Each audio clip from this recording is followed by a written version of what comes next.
तो भगवान मनु कहते हैं कि आलस्यादन्न दोषाच मृत्यु विप्रान जिघांसति। ब्राह्मण मरता नहीं।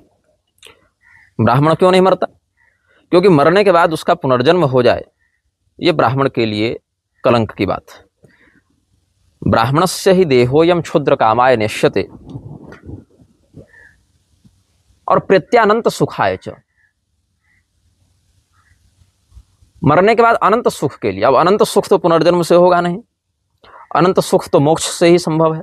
अब मोक्ष की परिभाषा अलग अलग दर्शन संप्रदाय में अलग हो सकती है, किंतु पुनर्जन्म का राहित्य मोक्ष के रूप में हम समझते हैं। और सरलतम भाषा में कहें तो कर्म प्रारब्ध का ऐसा नाश जो पुनः भोगने के लिए शरीर लेने पर बाध्य न करे, वह मोक्ष है। तो ब्राह्मण का पुनर्जन्म हो जाए तो कलंक की बात है, चाहे हम हो, आप हो, कोई हो।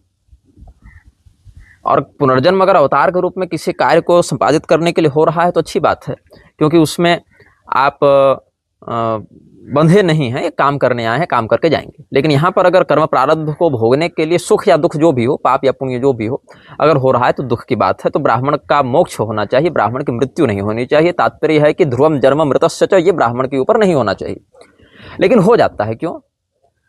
तो वेदों के अनभ्यास से, अनाचार से ये सब बातें हैं। तो उसमें कहते हैं आलस्यादन्न दोषाच मृत्यु विप्रान जिघांसति।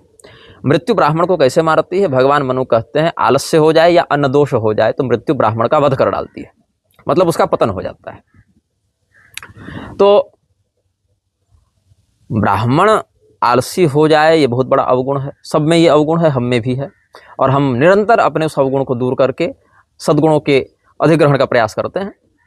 पूरी के शंकराचार्य जी भी कहते हैं कि ब्राह्मण अगर प्रमादी ना हो, ब्राह्मण अगर प्रमाद छोड़ दे तब तो क्या गजब कर दे। और अच्छी बात है, यह शास्त्रोक्त और अनुभूत बात है उनकी। और अन्न दोष ब्राह्मणों में बहुत अधिक व्याप्त है। ब्राह्मणों की यह स्थिति हो गई है कि तंबाकू दबा के मंत्र पढ़ेंगे, लघुशंका करने जाएंगे तो लिंग प्रक्षालन तक नहीं करेंगे।